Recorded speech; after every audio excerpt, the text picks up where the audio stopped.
उठो जागो और तब तक ना रुको जब तक कि मंजिल प्राप्त ना हो जाए। दोस्तों, ऐसा कहना था विश्व में भारतीय संस्कृति को स्थापित करने वाले युवाओं के प्रेरणा स्रोत स्वामी विवेकानंद जी का। तो दोस्तों, आज हम इस वीडियो के माध्यम से स्वामी विवेकानंद के जीवन के बारे में जानेंगे। स्वामी विवेकानंद का जन्म 12 जनवरी 1863 को कलकत्ता के एक कुलीन बंगाली परिवार में हुआ। उनके बचपन का नाम नरेंद्र नाथ दत्त था। उनके पिता का नाम विश्वनाथ दत्त था, जो कि कलकत्ता हाई कोर्ट के एक प्रसिद्ध वकील थे, और उनकी माता का नाम भुवनेश्वरी देवी था। उनके माता पिता धार्मिक प्रवृत्ति के थे और यही कारण था कि नरेंद्र की सोच और व्यक्तित्व में इसका बहुत बड़ा प्रभाव पड़ा। सन 1871 में जब वह 8 साल के थे, तब ईश्वर चंद्र विद्यासागर के मेट्रोपॉलिटन संस्थान में उनका दाखिला कराया गया एवं 1879 में वह एकमात्र छात्र थे जिन्होंने प्रेसिडेंसी कॉलेज के प्रवेश परीक्षा में प्रथम डिवीज़न अंक प्राप्त किए। स्वामी विवेकानंद दर्शन, धर्म, इतिहास, कला और साहित्य सहित कई विषयों के एक उत्साही पाठक थे एवं इनकी वेद, भगवत गीता, रामायण, महाभारत और पुराणों को पढ़ने में काफ़ी रुचि थी। 1881 में इन्होंने ललित कला की परीक्षा उत्तीर्ण की और 1884 में कला स्नातक की डिग्री प्राप्त की।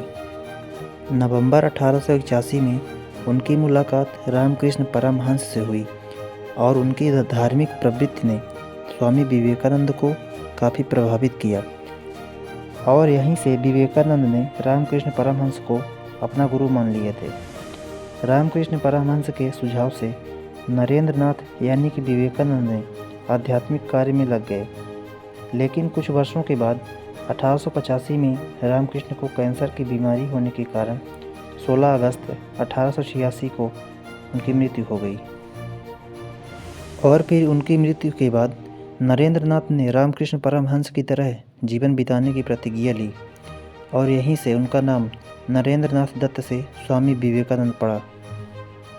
और फिर 1888 में मठ छोड़कर वह भारत के अलग अलग स्थानों में जाकर लोगों की सेवा करने लगे और फिर 1893 में एक सभा में भाग लेने के लिए अमेरिका के शिकागो गए, लेकिन उस समय वहाँ पर भारत के लोगों को महत्व नहीं दिया जाता था, इसीलिए स्वामी विवेकानंद को स्टेज पर बोलने का मौका नहीं दिया गया।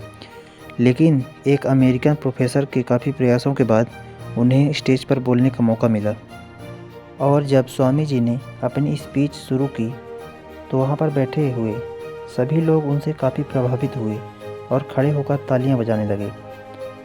एक बार स्वामी विवेकानंद अपने आश्रम में सो रहे थे, तभी एक व्यक्ति उनके पास आया जो कि बहुत दुखी था और आते ही स्वामी जी से बोला, महाराज, मैं अपने जीवन में खूब मेहनत करता हूँ, हर काम खूब मन लगा कर करता हूँ, फिर भी आज तक मैं सफल व्यक्ति नहीं बन पाया। उस व्यक्ति की बातें सुनकर स्वामी विवेकानंद ने कहा, ठीक है, आप मेरे इस पालतू कुत्ते को थोड़ी देर तक घुमा कर लाएं, तब तक मैं आपकी समस्या का समाधान ढूंढता हूँ। इतना कहने के बाद वह व्यक्ति कुत्ते को घुमाने के लिए चला गया और कुछ समय बीतने के बाद वह व्यक्ति वापस आया तो स्वामी विवेकानंद ने उस व्यक्ति से पूछा कि यह कुत्ता इतना हाफ क्यों रहा है, जबकि तुम थोड़े से भी थके हुए नहीं लग रहे हो, आखिर ऐसा क्यों? तो उस व्यक्ति ने कहा कि मैं सीधा चल रहा था, जबकि यह कुत्ता रास्ते पर इधर उधर भाग रहा था और कुछ भी देखता तो उधर ही दौड़ जाता था, इसीलिए यह इतना थक गया है।